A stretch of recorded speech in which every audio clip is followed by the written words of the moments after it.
et bienvenue dans cette nouvelle vidéo. Je suis ravie de vous retrouver aujourd'hui pour une vidéo de présentation.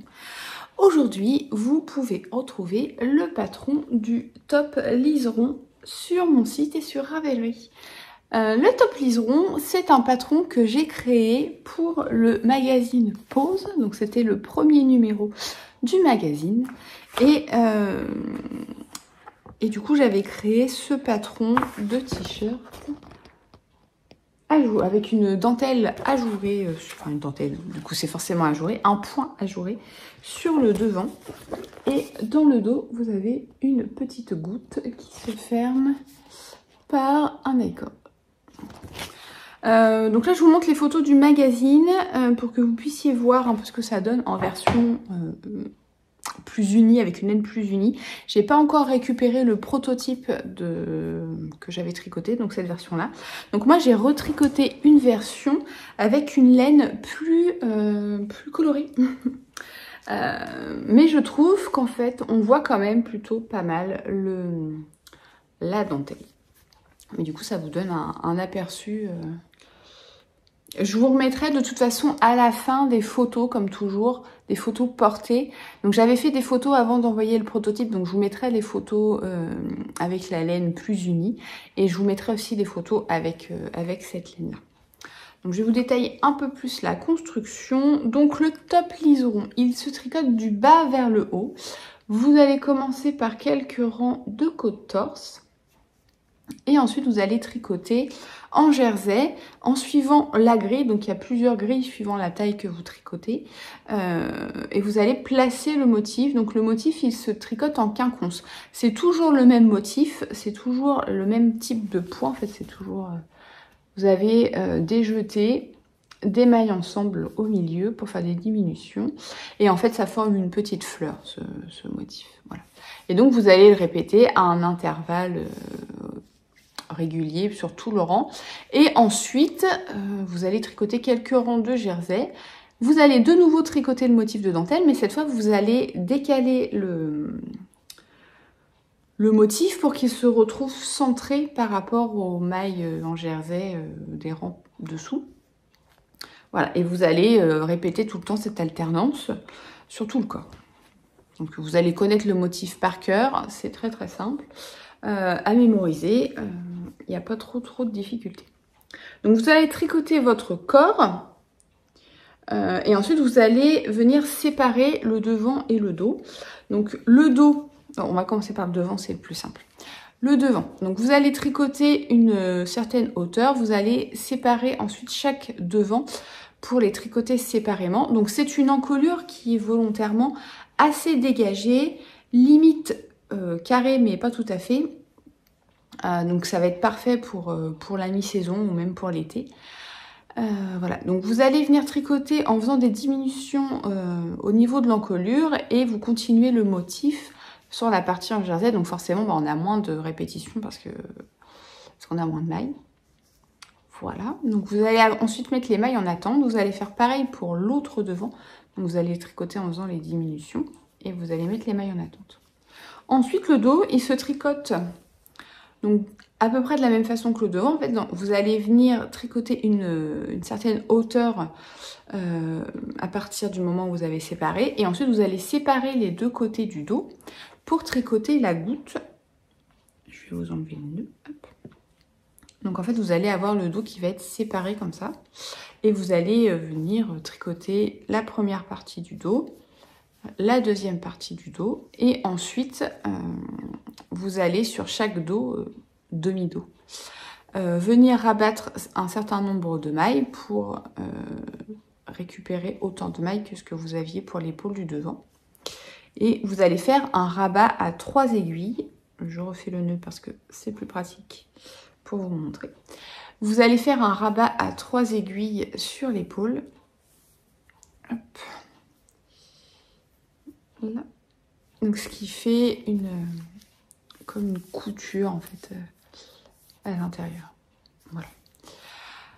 Voilà. Et ensuite vous allez venir tricoter les manches. Donc les manches elles sont très très simples. Vous allez relever un certain nombre de mailles et vous allez tricoter quelques centimètres en rond uniquement en jersey. J'ai pas reproduit le motif de dentelle parce qu'il n'y a pas suffisamment de rang pour que ce soit pertinent de refaire un motif. Après, si vous voulez des manches un peu plus longues, vous pouvez tout à fait imaginer reprendre une répétition du motif de dentelle. Il n'y a pas de souci.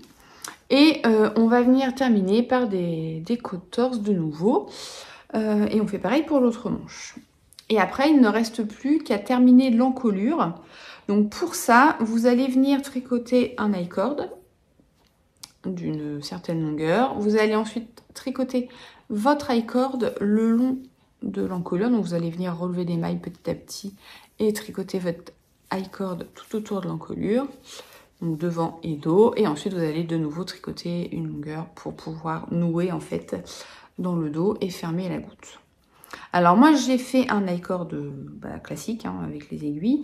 Vous pouvez tout à fait imaginer faire la première partie avec le tricotin. Ou, maintenant il y a des petits, j'ai vu ça passer sur Instagram, un espèce de petit crochet. En fait c'est comme un crochet mais avec 3 têtes et du coup ça permet de faire les I-cords. On passe le fil dedans, on tire et en fait ça fait les I-cords. Je sais plus du tout le nom, j'ai vu passer ça sur Instagram. Bon. Après, si vous savez le nom, vous pouvez me le mettre dans les commentaires, comme ça je pourrais l'ajouter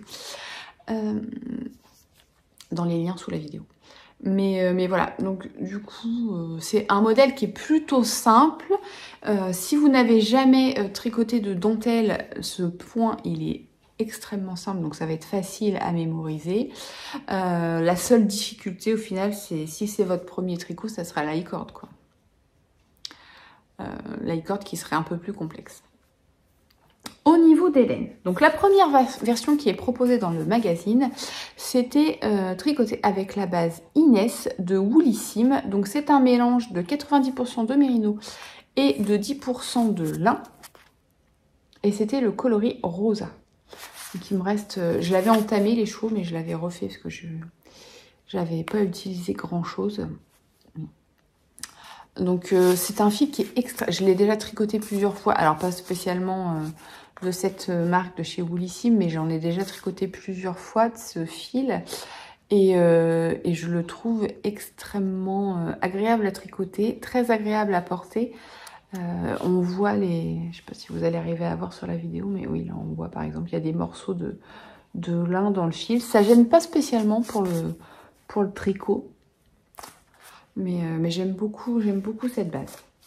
Et du coup, quand j'ai retricoté ma version, je n'avais pas assez de quantité de la même couleur. On avait plusieurs, mais de plusieurs couleurs. Et j'avais pas envie de faire un modèle avec des rayures, bien que ce soit possible. Mais là, j'avais pas envie de rayures. Donc, j'ai pris du mérinos classique de chez Tricot & Stitch. Donc, c'est la Extra Fine Fingering. Donc, c'est mérinos et nylon. Et c'est Dream Knitting Retreat. Ouais, ça doit être ça. Donc c'est un coloris assez nuancé. Ouais, il me reste un écheau et j'ai rajouté ma... Il me restait ça en fait, j'ai utilisé 2 échos.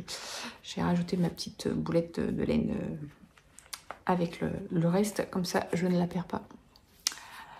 Voilà. Et donc du coup ça donne un... Alors j'ai alterné les échos, il y a quand même un effet de pooling un peu, mais... Bon, bah, c'est comme ça, hein. J'ai alterné, mais c'est pas parfait. Ça se voit moins en fait sur la partie en aller-retour. Voilà. Donc voilà pour le t-shirt liseron. Donc si jamais le modèle vous plaît et que vous avez envie de le tricoter, vous pouvez retrouver le patron sur Ravelry et sur mon site.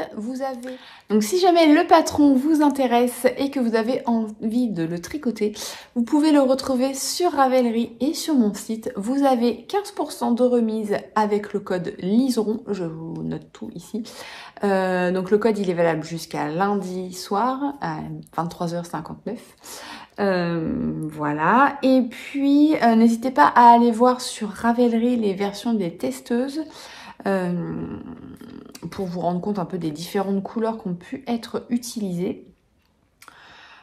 Et qu'est-ce que je voulais dire? Et si jamais le modèle vous plaît mais que vous n'avez pas l'intention de l'acheter, n'hésitez pas non plus à l'ajouter à vos favoris sur Ravelry ou à aller voir la fiche Ravelry. Ça fait remonter le patron dans les vues et du coup ça permet de faire connaître le t-shirt à un maximum de tricoteurs et tricoteuses. Voilà. J'espère vraiment qu'il vous plaira. Je sais que vous avez été nombreuses, très très nombreuses à acheter le magazine. Et il y a beaucoup de personnes aussi qui voulaient tricoter le modèle, mais qui n'avaient pas envie d'acheter le magazine. Donc là, voilà, vous allez pouvoir vous procurer le patron sans avoir à acheter le magazine. Voilà, donc je suis contente parce que maintenant je vais pouvoir enfin le porter. En plus, le soleil revient, donc ça va être super. Je vais pouvoir le porter. Bon, écoutez, je vous laisse avec les photos portées des deux versions. Et puis voilà, et puis j'espère vraiment que ce modèle vous plaira. Voilà, je vous laisse et je vous dis à bientôt. Bye bye.